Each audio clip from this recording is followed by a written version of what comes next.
Être actif nous rend heureux, c'est le thème de la semaine de la Fondation O2. Jean-Michel, vous êtes là pour nous en parler avec vos invités. Oui, la Fondation O2 qui organise avec les cantons du Jura et le canton de Neuchâtel un projet qui s'articule avec de nombreux défis à relever. 100 heures à l'air libre sur le site Gardons le Cap Covid-19 et sur la page Facebook de la Fondation O2.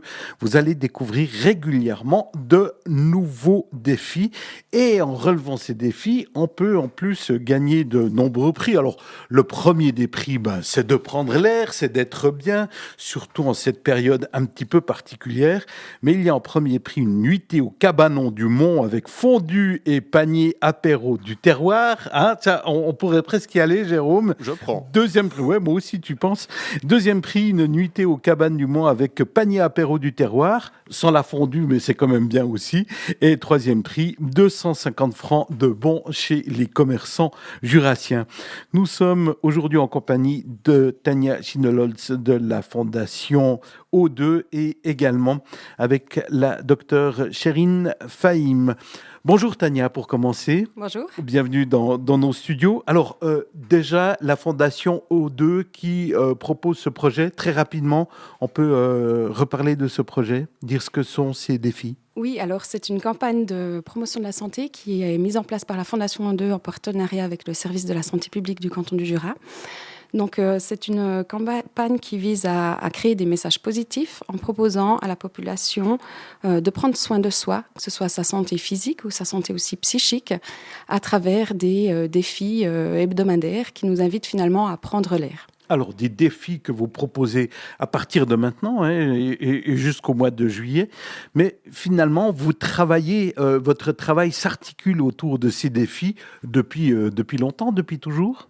Oui, alors c'est vrai que moi je travaille dans le domaine de la promotion de la santé. Au niveau de la Fondation O2, on a le mandat dans le canton de tout ce qui est prévention, promotion de la santé. Et on essaye justement d'encourager la population à travers ce type de projet, mais aussi à mettre en place des environnements qui soient favorables à la santé physique et psychique. Alors aujourd'hui, un nouveau projet est mis en place avec ces défis 100 heures à l'air libre, en lien bien sûr avec les conditions actuelles, avec la pandémie qui nous renferme un petit peu dans tous les sens du terme. D'ailleurs, chaque semaine, il y a un nouveau thème, un nouveau défi. Le thème de la semaine, qu'est-ce que c'est ? Alors, le thème de la semaine, on a voulu montrer quels étaient les bienfaits de l'activité physique, notamment sur le cerveau.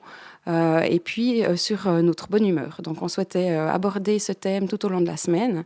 Donc on essayera notamment avec Chérine Fahim de voir comment ça fonctionne dans notre cerveau. Alors justement parce que c'est lié, l'activité physique et l'activité, j'allais dire mentale, souvent ça se croise. Exactement, on a vu que l'activité physique avait un impact sur la santé psychique, que ce soit parfois un effet anti-stress, antidépresseur également, et puis ça pouvait influencer aussi notre bonne humeur. Donc on verra comment est-ce que l'activité physique peut nous rendre heureuses et heureux. Nous sommes donc avec la docteure Chérine Fahim. On rappelle que vous êtes directrice d'Exoda Neurosciences à Vaumarcus dans le canton de Neuchâtel. L'un des éléments importants des défis proposés par la Fondation O2, c'est actif nous rend plus heureux. Activer notre cerveau, c'est aussi une gymnastique. Oui, absolument. Donc, une activité physique régulière améliore la neuroplasticité, c'est cette capacité du cerveau à s'adapter à son environnement via l'amélioration des connexions entre ces neurones, donc ces connexions qui ressemblent à des racines, les racines d'arbres. La neurogenèse aussi est améliorée, c'est cette capacité à faire naître des nouveaux neurones même, et donc protège le cerveau de la fatigue mentale, des sauts d'humeur et des lésions dues à l'âge. Ainsi, on a une meilleure mémoire, langage et l'apprentissage aussi est amélioré. Alors comment est-ce que ça agit sur notre cerveau ? Comment ça agit ? Je vais vous raconter une petite histoire scientifique. Il y a si longtemps, dans les années 60, un monsieur qui est considéré le père des neurosciences, monsieur Donald Hebb. Donc Hebb était un éminent scientifique, mais qui voulait toujours travailler. Donc pour pouvoir travailler chez lui à la maison, il a ramené des rats du labo pour que ses enfants lui laissent la paix vraiment, pour qu'ils puissent aussi travailler à la maison. Donc ses enfants étaient très contents de ces rats, puis ils ont commencé à jouer, puis à prendre soin. Petit à petit, monsieur Hebb, puisqu'il est scientifique, il a remarqué aussi que ces rats étaient beaucoup plus heureux et intelligents que les rats exactement les mêmes au labo. Donc, ces enfants jouaient avec, ces rats bougeaient partout, il y avait beaucoup de mouvements. Et là, ils résolvaient des tests comportementaux beaucoup plus difficiles que les autres rats. Alors, qu'avaient eu de plus les premiers rats par rapport à ceux restés au labo? De la nouveauté et plus d'activité physique, du mouvement.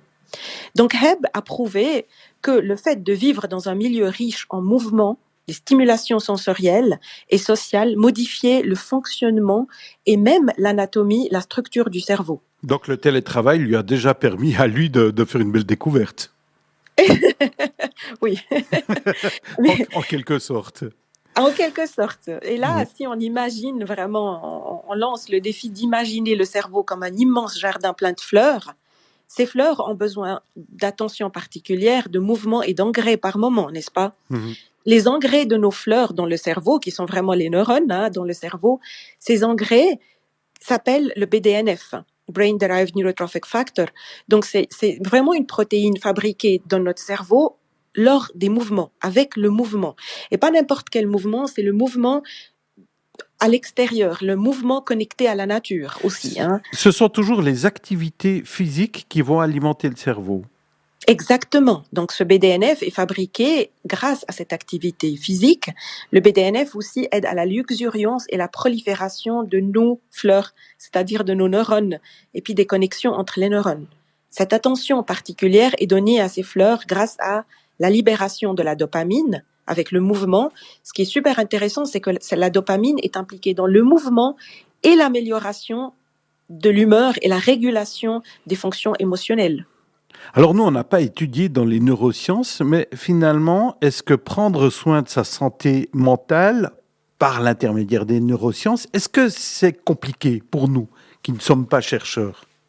Ce n'est pas du tout compliqué. Ce n'est pas du tout compliqué si on imagine que le même sang qui circule dans notre corps tout entier, c'est le même sang qui circule aussi dans notre cerveau. Donc, ce qui veut dire que quand on bouge, le cerveau reçoit aussi le sang qui est vraiment circulé dans le corps tout entier. Si on change d'image mentale, et puis on repart de ce jardin, et puis on va plutôt au bord d'une mare d'eau stagnante, peu profonde, sans vie, et pleine de saleté, versus où on va vers une rivière de source avec de l'eau claire en mouvement, pleine de vie. Alors notre collègue Jérôme qui fait régulièrement des marathons, il doit avoir un cerveau en pleine forme, lui. Oui, absolument. Si en faisant les marathons, il n'est pas stressé. Mais lui, il n'est jamais stressé. Joker. Ça, c'est très bien. Alors lui, par exemple, il a choisi que son cerveau ressemble plus à une rivière de source qu'une mare d'eau stagnante. Ah oui, ça c'est clair. C'est beau, ça je confirme. Ça je confirme. Merci docteur Chérine Feynman. On rappelle que vous êtes directrice d'Exoda Neurosciences à Vaumarcus et avec vous on a parlé justement de ce bienfait de l'activité physique pour le cerveau. C'est un sujet incroyablement passionnant dont on pourrait parler pendant des heures, j'imagine, aussi bien pour vous que pour nous. Ce sera l'occasion de le refaire une fois ou l'autre. Merci d'avoir participé à cette émission. Je vous en prie, très belle journée. Merci. Tania Schindler-Holtz, on rappelle que la Fondation O2 propose chaque semaine un thème, c'était le thème que l'on a présenté, et un défi. Le défi de cette semaine, qu'est-ce que c'est ? Alors, pour ce défi, on souhaitait à la fois montrer les bienfaits de l'activité physique, mais aussi renforcer les liens sociaux qui nous ont un peu manqué pendant cette année. Donc, on invite les gens à proposer un rendez-vous à un proche et à lui organiser une balade surprise. Donc, c'est un défi qu'on peut faire tout en respectant, bien évidemment, les gestes barrières. Comment on fait pour pouvoir participer à ces défis, à ces concours ? On s'inscrit notamment sur la page Facebook et également tous les liens sont sur le site internet Gardons le Cap Covid-19. Exactement. Donc les gens qui participent à ce défi peuvent nous envoyer la photo de ce moment partagé avec un proche via l'adresse notre courriel pour le site Gardons le Cap et puis aussi via nos réseaux sociaux.